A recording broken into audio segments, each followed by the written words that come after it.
نہ کرو. ارے قصیدے سے تو یوسف اٹھ جاتے ہیں, جہاں علی آ جائے وہاں سب نبی اٹھ جائے.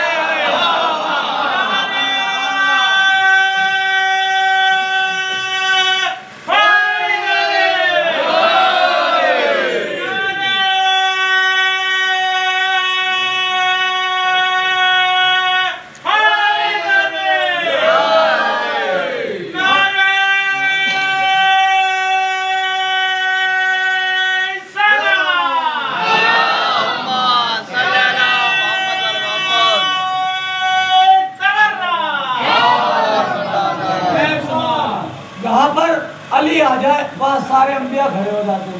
اب کہیے کہ ان کا تقابل ان سے نہ کریے, اور تقابل ہو بھی نہیں سکتا ہے.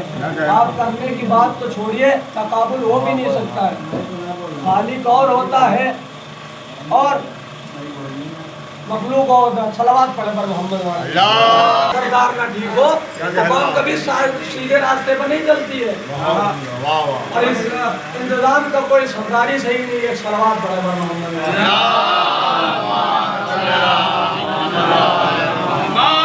سنیے, کیوں انتظام کرنا الگ مسئلہ ہے, انتظام کو باقی رکھنا الگ مسئلہ ہے. نبی دین لائے تھے, بچایا نہیں ہے نبی نے.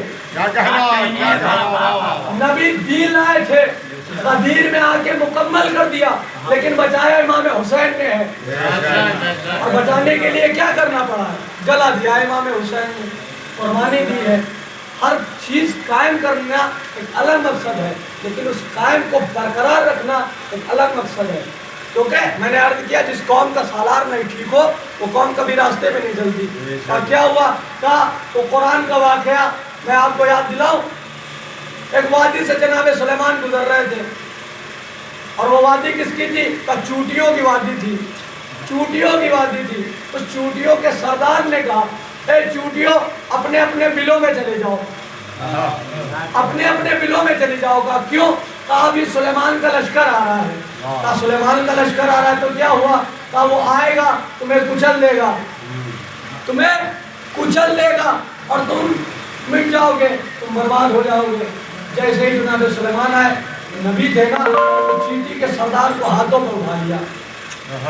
ہاتھوں پر اٹھا لیا, بڑی بیدار ہو کے جملہ سنیے گا. ہاتھوں پر اٹھایا, اور اٹھانے کے بعد جناب سلیمان تو سنتے تھے نا, سب کے اوپر حکومت تھی. چرند پہ بھی تھی, پرند پہ بھی تھی, دریاؤں میں بھی تھی, ہواؤں میں بھی تھی, سب پہ حکومت تھی. جناب سلیمان کی آواز بھی سمجھتے تھے. جناب سلیمان نے کیا کہا کہ تو افضل ہے یا میں افضل ہوں؟ چوٹی سے پوچھا تو افضل ہے یا میں افضل ہوں؟ ایک مرتبہ چوٹی کے سردار نے کہا, اے نبی اللہ انسان سے بتاؤ تو اس وقت میں افضل ہوں. کہا کیوں افضل ہے؟ کہا میں نبی خدا کے ہاتھوں پر ہوں. یعنی جو ہاتھ پہ ہو وہ بلند ہوتا ہے, جو ہاتھ پہ ہو وہ بلند ہوتا ہے, جو ہاتھ پہ ہو وہ بلند ہوتا ہے. اب یہ نہ کہو نبی سے علی کو ہم بڑھاتے کیوں ہیں, نبی سے علی کو ہم بڑھاتے کیوں ہیں؟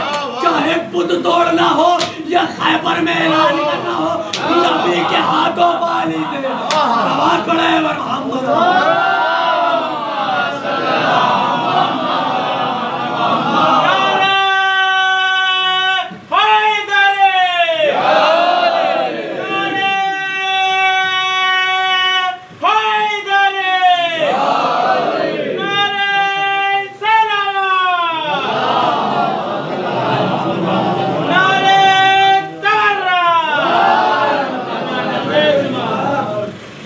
نبی کے ہاتھوں پر علی تھے, اور وہ نبی, یہ علی وہ ہے جو ہر نبیوں کی مدد کرتا ہے. بس سنیے, بس آخری ایک بات اور رفتے وسائے مجلس تمام ہوگی, کیونکہ مولائے کائنات نے ارشاد فرمایا, جو 2-3 باتیں عرض کرنا میرے لیے ضروری تھی. مولائے کائنات نے فرمایا بچوں کی ہدایت کے لیے کہ دیکھو بچوں, تم بزرگوں کی صحبت میں بیٹھو. کیوں بیٹھا کرو؟ کہ تمہاری عمر کم ہے, اور جس بزرگ کے پاس بیٹھو گے اس کی عمر زیادہ ہے. اور مولا اس سے کیا ہوگا؟ کہا جب تم ان کے پاس بیٹھو گے تو وہ اپنی پوری زندگی کا تجربہ آپ کو 5 منٹ میں حاصل کرا سکتے ہیں. ایک صلوات پڑھے گا.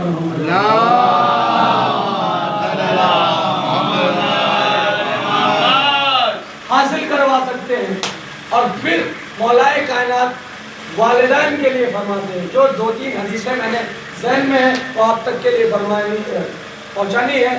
مولا کائنات نے فرمایا کہ تم اپنے بچوں کے ساتھ جب تک وہ چھوٹے رہیں ایسے بن کے رہو جیسے ایک دشمن رہا کرتا ہے، اور جب وہ بچے بڑے ہو جائیں تو دوست کی طریقے سے رہو. پوچھا گیا مولا یہ کیوں؟ کہا جب تم انہیں دشمن کے طریقے سے رکھو گے تو بچے بگڑتے ہیں بچپن میں. جب تم ان کے ساتھ دشمن کی طرح بن کے رہو گے بچے کبھی غلط راستے پہ نہیں جاتے. اور یہ دوست رہنے کا مطلب کیا ہے؟ کہا تم جانتے نہیں ہو جب بچہ جوان ہونے لگتا ہے، وہ بڑا ہونے لگتا ہے، اس کی فکر بدل جاتی ہے، اس کی سوچ بدل جاتی ہے، وہ کہیں دوسرے سے مشورہ لے. اس سے اچھا یہ ہے کہ وہ تم سے مشورہ لے. کیوں مشورہ لے؟ کیونکہ تم اس سے دوست ہوگے. کیونکہ انسان جس سے مشورہ لے اسے دوست کہا کرتے. ایک صلوات پڑھے بر محمد.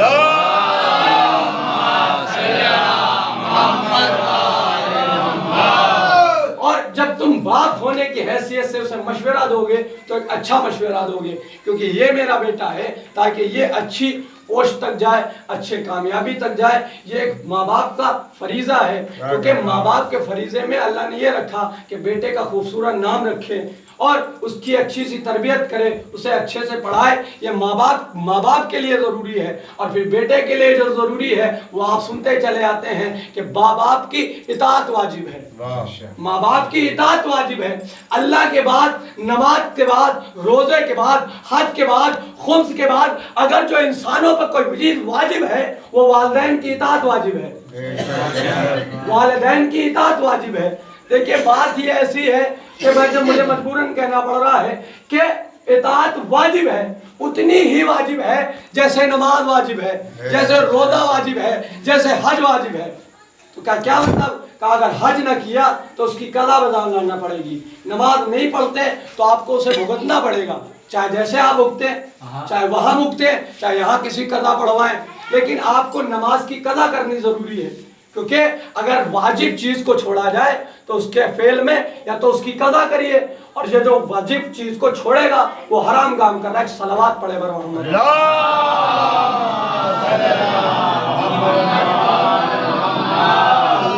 سے پریشان نہ ہوا کریے، کیونکہ ذکر حسین میں کبھی وقت نہیں دیکھا گیا، کیونکہ یہی تو کرم ہے امام حسین کا جس نے ہر چیز کو مٹایا اور مٹانے کے بعد ایک پلیٹ فارم بنایا. اس کا نام عزاداری حسین ہے، اس کا نام فرش ہے، اور یہ ہمیں گھر تک جناب زینب نے پہنچایا ہے.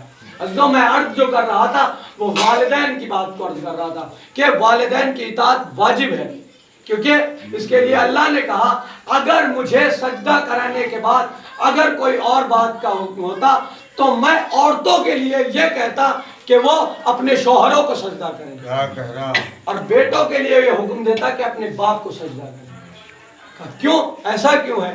کہا عورت کا ولی ہوتا ہے اس کا شوہر، ولی ہوا کرتا ہے اس کے نقش قدم پر، یہاں تک کہ حتیٰ کہ ملتا ہے کہ اگر یہ اجازت جا رہی ہے تو فرشتے لعنت کرتے ہیں. اور یہی وجہ ہے کیونکہ رسول خدا جو ہمارے تک شریعت پہنچا گئے اس رسول نے فرمایا، اپنی بیوی سے کہا تھا دیکھو وہاں نہ جانا، اور پتہ تھا جائیں گے جس پر جو حل پر نہیں ہوگی، اور اس وقت پر پہنچے گی تو وہاں پر کتے بھونکیں گے. اور جو آپ کو واقعہ پورا پتہ ہے، جب مقام وہاں پہ پہنچے تو وہاں کے کتے بھونکے تھے. یہ رسول نے جو ساری شریعت ہم تک پہنچائی اس رسول نے فرمایا. بس عزیزوں جو 2-3 باتیں آپ تک عرض کرنا تھی کہ والدین کی اطاعت ویسے ہی واجب ہے جیسے نماز واجب ہے، جیسے روزہ واجب ہے. کیوں؟ کیونکہ یہ بھی رشتہ بدنام ہو چکا تھا. اسے عزت دینے والے اہل بیت ہیں، کیونکہ ہم نے عرض کیا تھا کہ ہر رشتہ بدنام ہوا لیکن ہر رشتے کو اہمیت دینے والے اہل بیت. آج جس بزرگ کو دیکھو کہ وہ بچہ سلام نہیں کرتا، وہ بچہ سلام نہیں کرتا. میں ہاتھوں کو جوڑ کر کچھ چیزیں عرض نہیں کرنا چاہتا لیکن مجبوراً مجھے عرض کرنا پڑتی ہیں، اور عرض اس لیے نہیں کرتا ہوں کیونکہ ابھی ہماری وہ عمر نہیں جو ہم عرض کریں، کیونکہ ہم سے بڑے اور ہم سے بزرگ لوگ بیٹھتے ہیں. اور میں اس وجہ سے کرتا ہوں کہ کہیں یہ نہ کہیں کہ کل کا بچہ ہمیں ہدایت کر رہا ہے، لیکن میں اس بنا پہ ہدایت کرتا ہوں کہ مولا کائنات کی وہ حدیث مولا کائنات نے فرمایا یہ نہ دیکھو کہ کون بول رہا ہے، یہ دیکھو کہ کیا بول رہا ہے. یہ دیکھو کہ کیا بول رہا ہے. اللہ کے حامی ہر لوگ کہتا ہے کہ فلاں بچہ میں سلام نہیں کرتا، آج سے آپ تحیہ کر لیے، ہر بچے کو آپ سلام کریے۔ اگر 5 دن کے اندر یہ سدھار نہ ہو، ہر بچہ آپ کو سلام نہ کرے، تو پھر بتائیے گا آپ، کیونکہ کچھ کمیاں ہماری بھی ہیں، کچھ کمیاں ہماری بھی ہیں، کیونکہ جب ہم گالی دے کر اپنے بچے کو بلاتے ہیں، جب وہی بچہ باپ بنتا ہے تو اپنے بچے کو گالی دے کے بلاتا ہے، کیونکہ کچھ سدھار ہمیں بھی کرنا چاہیے۔ عزیزو، جو اہل بیت نے ہمیں بتایا ہے، جو اہل بیت نے جو ہمیں سکھایا ہے، اور یہ فرش ادا ہمیں ایسے نہیں ہے، یہ فرش ادا وہ فرش ادا ہے جس سے ہر رشتے کو اہمیت بتائی گئی، اور پھر وہ رشتے جو دنیا میں ٹھکرائے گئے وہ اہل بیت نے اپنے گھر سے عزت دے کے بتایا۔ دیکھو، ہم بھائی کا رشتہ بھی بتاتے ہیں، جب بھائی قاتل بن جائے وہ ایک بھائی ایسا جانثار بنتا ہے کہ قدم کا قدم حسین کے نقش قدم پر چل رہے ہیں۔ ہر رشتے کو بتایا کربلا والوں نے، بھائی کا بھی رشتہ بتایا، بھتیجے کا بھی رشتہ بتایا، ماموں کا رشتہ بھی بتایا، اور بھانجوں کا بھی رشتہ کربلا کے میدان میں بتایا گیا۔ ہر رشتہ جو بتایا گیا وہ کربلا کے میدان میں موجود۔ ہاں عزیزو گرامی، بس عزیزو ایک یا دو روایت میں آپ کے ذہن تک پہنچاؤں، مجلس کو تمام کر دوں۔ عزیزان گرامی، آج 18 محرم ہے، آپ نے یکم محرم سے 10 محرم تک شہدائے کربلا کے مسائل سنے اور خوب گریہ کیا، کبھی جناب قاسم کے مسائل سنے، کبھی اونو محمد کے مسائل سنے، کبھی جناب علی اکبر کے مسائل سنے، کبھی امام حسین کے مسائل سنے، لیکن عزیزو مصیبت یہاں ختم نہیں ہوئی۔ ایک جملہ پڑھا جاتا ہے اور میں آپ کی خدمت میں عرض کر دوں، جہاں امام حسین کا امتحان ختم ہو جائے وہاں سے زینب کا امتحان شروع ہو جاتا ہے۔ میں نے شام غریبہ کی مجلس میں ایک جملہ کہا تھا کہ ابھی تک جو کام عباس کرتے تھے، ابھی تک جو کام عباس کرتے تھے بعد قتل حسین، اب وہ کام زینب کر رہی ہے۔ ٹوٹا ہوا نیزہ ہے، بچے جلے ہوئے خیموں کی راہ اب تو امتحان اہل بیت کا شروع ہوا ہے۔ قتل ہونا آسان ہے، امام یہی سوچ سوچ کے تو روتا تھا نا، ہائے شام ہائے شام ہائے شام۔ اطمینان نے پوچھا آپ کے یہاں کی شہادت تو میراث ہے، اطمینان تو نے انصاف نہیں کیا، شہادت ہمارے گھر کی میراث ہے، ماں بہنوں کا بازار میں جانا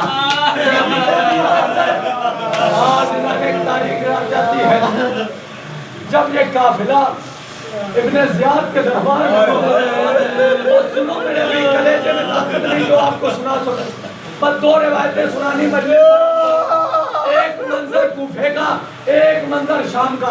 تاریخ بتاتی ہے جب یہ لٹا ہوا قافلہ دربار ابن زیاد میں پہنچا تو ابن زیاد نے کہا کاش کوئی علی کا چاہنے والا ہوتا، اسے دکھاتا کہ میں نے کیسے حسین کو قتل کیا، کیسے حسین کے گھر والوں کو قید کیا۔ کسی نے کہا ابھی ابھی جناب مختار تیری قید میں ہے، اسے بلا، اسے دکھا، وہ اور طرفے اللہ تاریخ بتاتی ہے، چاہے جیسا دنیا ہے، اللہ تاریخ بتاتی ہے جناب مختار کو بلایا گیا، ابن زیاد کے دربار میں آئے، ابن زیاد نے کہا